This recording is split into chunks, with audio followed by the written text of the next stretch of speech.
안녕하세요. 자유교회 이진우 목사가 보내드리는 아침 묵상입니다. 오늘도 예수 그리스도의 향기를 내는 복된 하루가 되시길 바랍니다.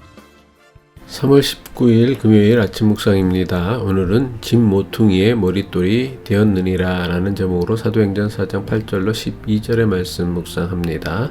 이에 베드로가 성령이 충만하여 이르되 백성의 관리들과 장로들아 만일 병자에게 행한 착한 일에 대하여 이 사람이 어떻게 구원을 받았느냐고 오늘 우리에게 질문한다면 너희와 모든 이스라엘 백성들은 알라. 너희가 십자가에 못 박고 하나님이 죽은 자 가운데서 살리신 나사렛 예수 그리스도의 이름으로 이 사람이 건강하게 되어 너희 앞에 섰느니라. 이 예수는 너희 건축자들의 버린 돌로서 집 모퉁이의 머릿돌이 되었느니라.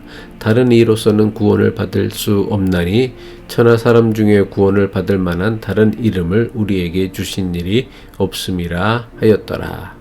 사순절 27번째 날입니다. 계속되는 팬데믹 상황에서 한 주간도 고생 많으셨습니다. 주님의 십자가 고난을 기억하며 금요일 아침 묵상 시작합니다. 성전 미문 앞에서 구걸하던 나면서부터 걷지 못했던 사람을 베드로와 요한이 나사렛 예수 그리스도의 이름으로 일어나 걷게 했습니다. 성전 미문 앞에 앉아서 구걸하던 사람은 베드로와 요한을 따라 걷기도 하고 뛰기도 하며 성전 안으로 들어와서는 하나님의 은혜를 찬송했습니다. 나면서부터 걷지 못하는 사람이 걷고 뛰는 것을 본 성전 안에 있던 이스라엘 사람들이 베드로와 요한이 있는 솔로몬 행각으로 모여들었습니다. 베드로와 요한은 자신들에게 모여든 이스라엘 사람들에게 예수 그리스도의 복음과 부활에 관하여 설교하였습니다. 베드로와 요한이 예수 그리스도의 복음을 전하고 있을 때 유대교 종교 지도자들이 들이닥쳐서는 이스라엘 사람들이 보는 앞에서 두 사도를 붙잡아서는 감옥에 가두었습니다. 이튿날 베드로와 요한을 신문하고 재판하기 위해 당시 유대교 종교 지도자들이었던 관리들과 장로들과 서기관들 그리고 대제사장과 대제사장 가문에 속한 모든 사람이 예루살렘에 모였습니다. 저들은 베드로와 요한이 나면서부터 걷지 못한 사람을 낫게 하고 성전에서 이스라엘 백성들에게 예수 그리스도에 관한 설교를 한 것을 자신들의 기득권을 위협하는 대단히 위험하고 엄중한 사건으로 여긴 것입니다. 저들은 베드로와 요한을 한 가운데 세워놓고는 도대체 너희가 무슨 권세와 누구의 이름으로 이런 일을 행하였느냐고 따져 물었습니다.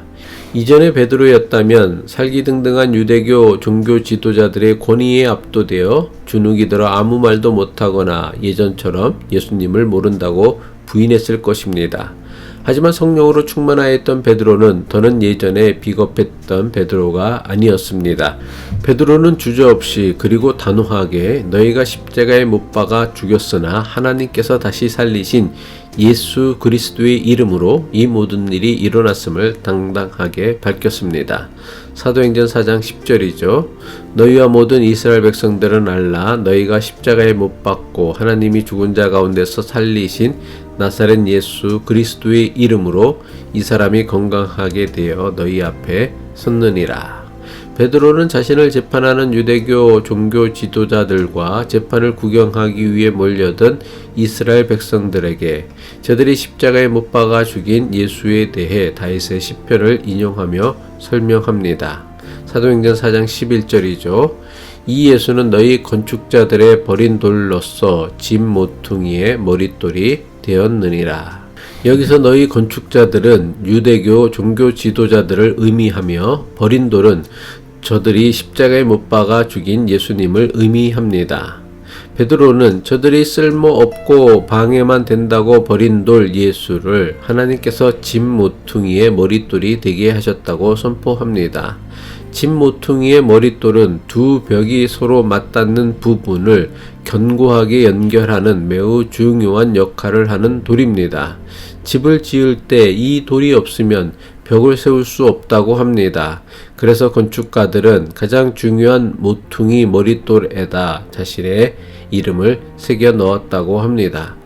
유대인들이 예수님을 쓸모없는 돌로 여겨 함부로 버렸지만 하나님께서 예수님을 하나님과 사람을 연결하는 머릿돌로 삼으신 것입니다.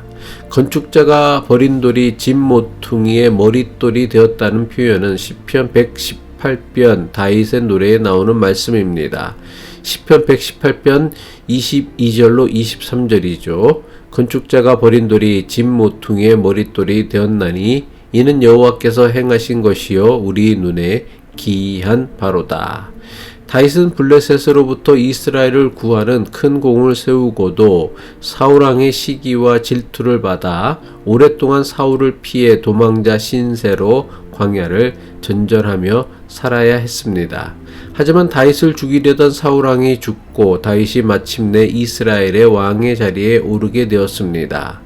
다윗이 왕의 자리에 오르며 하나님의 도우심과 은혜를 찬양한 노래가 시편 118편이라고 합니다. 시편 118편에서 다윗은 자신을 죽이려고 했던 사울왕을 건축자로 사울왕에게 버림받아 광야를 전전해야 했던 자신을 건축자가 버린 돌로 비유하여 노래했습니다. 사울왕은 자기 왕국의 건축에 다윗을 불필요하고 해로운 인물로 간주하여 많은 군대를 동원하여 그를 죽이려고 가진 노력을 다 했습니다. 하지만 다윗을 죽이려는 사울왕의 가진 노력은 결국 성공하지 못했습니다. 하나님께서 사울왕이 버린 다윗을 집 모퉁이의 머릿돌로 삼으신 것입니다. 한마디로 사울왕이 버린 다윗을 하나님께서 이스라엘이란 집의 주춧돌로 삼으신 것입니다. 사울왕이 수단과 방법을 가리지 않고 다윗을 죽이려는 상황이었지만 하나님께서 다윗을 보호하셨기에 사울왕의 갖은 노력으로도 어쩔 수 없었던 것입니다. 이 사실을 누구보다 잘 아는 다윗이었기에 건축자가 버린 돌이 집 모퉁이의 머릿돌이 되었으니 이는 여호와께서 행하신 것이라며 하나님을 찬양한 것입니다. 베드로는 이스라엘 사람들이라면 누구나 잘 아는 다윗의 이야기와 그가 남긴 노래를 인용하여 예수님에 대해 설명한 것입니다. 사울왕이 다윗을 버렸지만 하나님께서 다윗을 집 모퉁이 머릿돌이 되게 하신 것처럼 이스라엘 종교 지도자들과 백성들이 예수를 버렸지만 하나님께서 예수를 머릿돌이 되게 하셨다는 것입니다. 이것은 베드로의 주장이 아니라 이미 예수님께서 유대교 지도자들에게 말씀하셨던 것을 베드로가 그대로 전한 것입니다. 예수님께서는 유대교 지도자들이 자신을 배척하여 죽이려고 하자 다윗의 시편을 인용하시며 저들의 어리석음을 책망하셨습니다. 마태복음 21장 42절이죠. 예수께서 이르시되 너희가 성경에 건축자들이 버린 돌이 모퉁이의 머릿돌이 되었나니 이것은 주로 말미암아 된 것이요 우리 눈에 기이하도다 함을 읽어 본 일이 없느냐. 여기서 건축자는 대제사장을 비롯한 유대교 최고 지도자들을 의미합니다. 그리고 건축자들의 버린 돌은 저들에게 미움을 받고 배척당하셨던 예수님 자신을 의미했습니다. 유대교 종교 지도자들은 자신이야말로 하나님 나라를 건축하는 전문가라고 자부하였습니다. 그들의 눈에는 하나님의 아들이라 사칭하는 갈릴리 나사렛 출신의 가난한 예수는 자신들이 세우려는 하나님 나라의 회방꾼에 지나지 않았습니다. 그래서 저들은 예수님을 십자가에 못 박아 죽여버리고 만 것입니다. 하지만 하나님께서는 저들이 버린 예수님을 다시 살리시고 하나님 나라의 주춧돌로 삼으셨습니다. 그리고 그 주춧돌 위에 세상에서의 하나님 나라인 교회를 세우신 것입니다. 베드로는 이스라엘 백성들이라면 누구나 잘 아는 다윗의 시편을 인용하여 예수님이야말로 하나님께서 장차 하나님 나라를 세우는 주춧돌로 삼으신 것을 선포한 것입니다. 그 어떤 사람도 그 어떤 이념도 그 어떤 사상도 교회의 주춧돌이 될 수 없습니다. 오직 예수님만이 교회의 유일한 주춧돌이 될 수 있습니다. 기도하겠습니다. 교회를 비난하고 미워하는 세상을 두려워하지 말고 먼저 우리 안에 예수 그리스도의 복음이 사라지고 있는 것을 두려워할 줄 아는 믿음의 사람이 되게 하옵소서. 교회를 무너뜨리는 것은 외부의 비난이나 미움이 아니라 교회의 모퉁이 돌인 예수 그리스도의 복음이 사라지는 것임을 깨닫게 하옵소서. 예수 그리스도의 이름으로 기도합니다.